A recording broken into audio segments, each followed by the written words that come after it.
Someone on one of the groups this week had a problem where they couldn't figure out how to open their tank. The problem for some of these bikes is if the parts on the latch are corroded, they might not move well, or if they lost the key, or if they got a salvage bike that didn't have a key to the tank. So rather than drilling and damaging a bunch of stuff and then, cursing up a storm, I wanted to mention something that I do when I encounter a tank that I can't open with a key for whatever reason. A lot of times, even if I'll have the key, I might end up having to do this just because I don't want to bend up the key, and I might want to pull the cap so I can clean it up so it can be usable again. So all I ended up doing to get into these tanks is I need three things. I need a rake and tension tool, and these are like this one happens to be a Sparrow, but it can be a $8 Amazon kit. It doesn't really matter. And then I'll need a flathead screwdriver.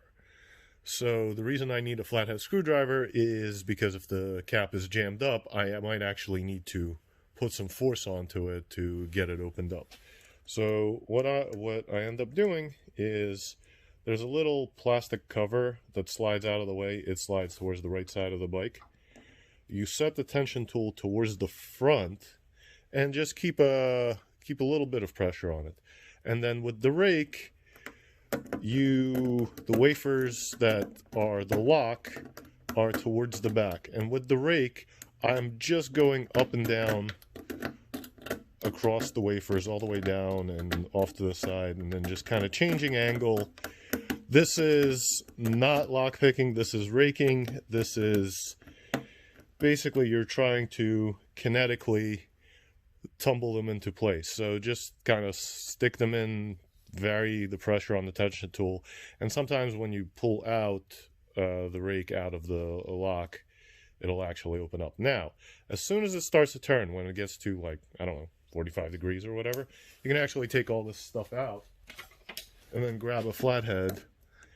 And then this is where if this were not my tank, but if this were a parts bike tank that's all rusted shut, you can actually get quite a bit of strength onto a screwdriver to turn it and open it up.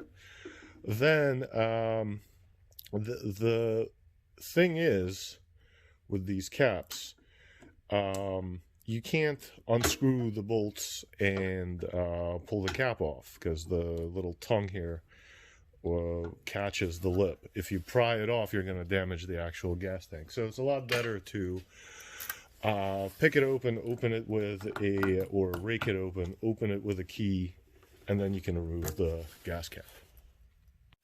The same exact thing is true for the seat latch as well, because the seat latch has a really simple, like, I can't remember if it's 3 or 4 wafer lock. It needs to turn clockwise, and the wafers are on the tail side of the bike again. So slide that little cover out, get the tension tool in, and then run it up and down. Try not to force it. It's kind of just wiggling around, and then it'll eventually turn. And when it does, the seat comes out. So once again, all you need is some kind of rake. It doesn't have to be this specific one. It can be any one. You can also single pin pick it, but that's complicated. Raking is just idiot proof. You're just going, which way am I going? I don't know. I don't care. You're just moving tumblers around until something happens. And then you need a tension tool. And that's all you need to open up the tank and the seat. Luckily for us, Suzuki did actually sort of consider raking when they made the ignition. If you notice, when you put your key in, you have to go all the way down first, let it bounce up, and then it can turn. So I haven't been able to figure out how to do that with lockpicks, which is kind of a good thing because that means the bike's a little bit harder to go missing from us.